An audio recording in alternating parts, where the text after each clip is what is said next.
বসন্তের শুভেচ্ছা সবাইকে। টরন্টো থেকে আমাদের বাসন্তী শুভেচ্ছা। আমরা টরন্টোতে যারা আছি তারা সবাই ঘরের মধ্যেই বসন্ত পালন করি।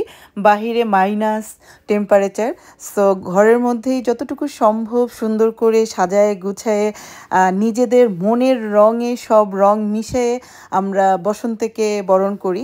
বাংলাদেশ ছেড়ে আসছি, কিন্তু আমাদের বসন্তের যে মনের রং বা মনের আকাঙ্ক্ষা সেগুলো আমরা ঘরের মধ্যেই পালন করি। বাইরে যদি যাওয়া যেত অবশ্যই যেতাম। আর আজকে হচ্ছে আমাদের বসন্ত বরণের সুন্দর একটা সন্ধ্যা আপনাদের সাথে আমি শেয়ার করতে যাচ্ছি আমার ভ্লগে। আর খুব সুন্দর সন্ধ্যাটা আমরা শুরু করব হচ্ছে মোমবাতি জ্বালিয়ে। এই মোমবাতিগুলো এত সুন্দর, একদম বসন্তের সাথে মিলে যায়। তো আমাদের ডেকোরেশনটা তো দেখালাম, কেমন লাগলো বলবেন অবশ্যই। আর আমরা আজকে সবাই খুব সুন্দর করে ফুল দিয়ে বাসন্তী শাড়ি পরে যতটুকু সম্ভব নিজেদের সুন্দর করে সাজিয়েছি বসন্তকে বরণ করার জন্য। বললাম না, মনের বসন্তই হচ্ছে গিয়ে আসল বসন্ত আমাদের জন্য, আমরা যারা এই শীত প্রধান দেশে থাকি। তো যাই হোক, আমাদের শুরু হয়ে গেছে, বসন্ত বরণের সন্ধ্যাটা একদম শুরু হয়ে গেছে। মনের মাধুরী মিশায় আমরা সাজাইছি নিজেদেরকে এবং আমাদের একটা ছোট্ট কর্নার সাজাইছি।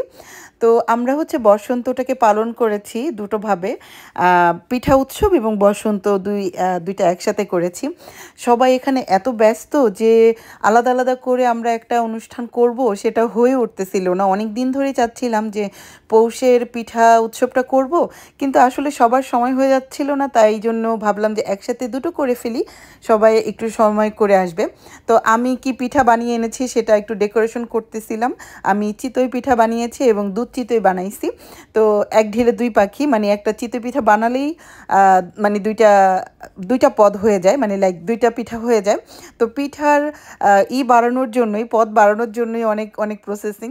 তো এই যে এখন হচ্ছে গিয়ে আমরা পিঠাটাকে সাজাচ্ছিলাম আমাদের টেবিলে। আর আমাদের তো বসন্তের যে দেখলেন, ডেকোরেশনটা দেখলেন, আমরা প্রচুর ছবি তুলেছি, প্রচুর মানে ভিডিও করেছি, হা হা হি হি, এবং অনেক গান গেয়েছি সবচেয়ে বড় কথা। তো আমার যারা সখীগণ ছিল, আজকে ওদেরকে আমি প্রেজেন্ট করতে পারছি না, কারণ এক একজনের এক এক রকমের প্রবলেম। তো সবাইকেই প্রবলেমের ঊর্ধ্বে রেখে তাদেরকে এক্সাইট করেছি এবং বললাম যে ঠিক আছে, আমাকেই দেখো, কোনো সমস্যা নেই, এটা আমারই ভ্লগ। তো এই যে পিঠা সাজাচ্ছিলাম এবং লিখতেছিলাম, আমরা আসলে অনেকটা সময় আমাদের বসন্তের যে কর্নার ছিল ওখানে পার করেছি এবং শেষ পর্যন্ত এসে আমরা অনেক মানে হাংরি হয়ে গেছি, ক্ষুধার্ত হয়ে গেছি। তো পিঠাটাকে খুব তাড়াহুড়া করে সাজাচ্ছিলাম এবং লিখতেছিলাম।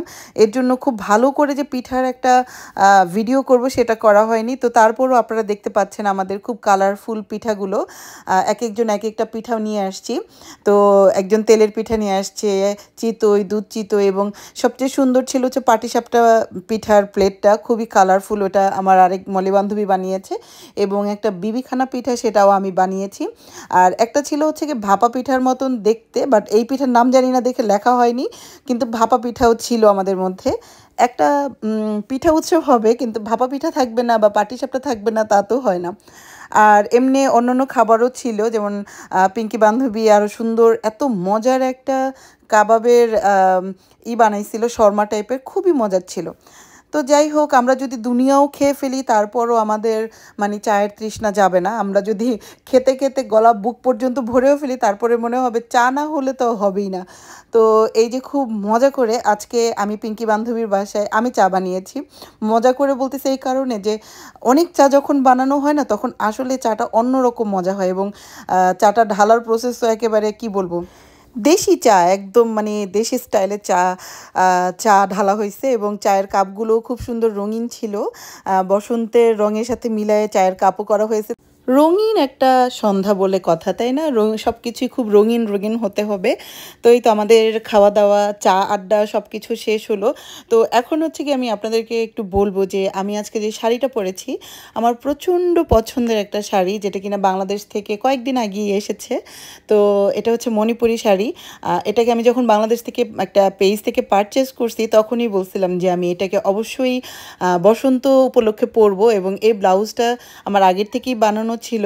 তো যখন এই শাড়িটা আমি অ্যাকচুয়ালি পছন্দ করেছি, তখনই বলেছিলাম যে এই ব্লাউজটা দিয়ে আমি শাড়িটা পরবো, এবং ফাইনালি আমার মানে এই হচ্ছে আমার আমার গেট আপ। তো কেমন লাগলো অবশ্যই বলবেন, হ্যাঁ। আর আমি যে পিঠাগুলো বানিয়েছিলাম সেটারও একটা ছোট ছোট করে একটু আপনাদের সাথে শেয়ার করতে চাই। আমি অত পিঠা অ্যাকচুয়ালি বানাতে পারি না, এবং এই পিঠাটাও যে বানানো শিখেছি সেটাও মোটামুটি মুসার বাবার থেকে। তো যাই হোক, সে আমাকে একটু ভালো মতনই এই পিঠাটা বানানো শিখাইতে পারছিল। তো এর জন্যই হচ্ছে আমি যে কোনো পিঠা পার্টিতে গেলে মানে কোনো কথা নেই, চিতই পিঠা আমি বানাবো, এবং আমি ধনেপাতার চাটনিটা খুব ভালো বানাতে পারি। সো এই দুইটাতে কনফিডেন্স আছে দেখেই সব জায়গাতে আমি এগুলো নিয়েই মানে হাজির হতে পারি। তো যাই হোক, এই যে আমার একটা পিঠার খাজও আছে। তো এখানে টরন্টোতে অ্যাকচুয়ালি যেটা হয় যে সবাই মোটামুটি কম বেশি পিঠা বানাতে পারে, এবং যারা ঘরে পিঠা বানায় তারা সেলও করে, হ্যাঁ। তো খুবই আমরা রিল্যাক্সে থাকতে পারি যে না, একটু হলেও এখানে পাওয়া যায়। তো দুধ চিতইটা আমি আমার পিঠা এই উৎসবের জন্যই বানাইছিলাম। তো এটাও আমি মোটামুটি অনেক দিন পরে বানাইছি খেজুরের গুড় দিয়ে। তো আম্মার সাথে কথা বলতে বলতে এই পিঠার রেসিপি আম্মার থেকে নিছি, মানে গুড়টা কখন দিলে, দুধের ভিতর দিলে দুধ ফেটে যাবে না। তো ওইভাবে আম্মার সাথে কথা বলতে বলতে এই দুধ চিতইটা করেছি। তো আম্মা বলল যে গুড়ের যেই আমি ইয়াটা করেছি, মানে জাল দিয়ে পানিটা করছি, ওটা হচ্ছে একদম যখন দুধ মানে ওটাকে ঠান্ডা করে তারপর হচ্ছে দুধের সাথে মিলালে আর দুধটা ফাটবে না।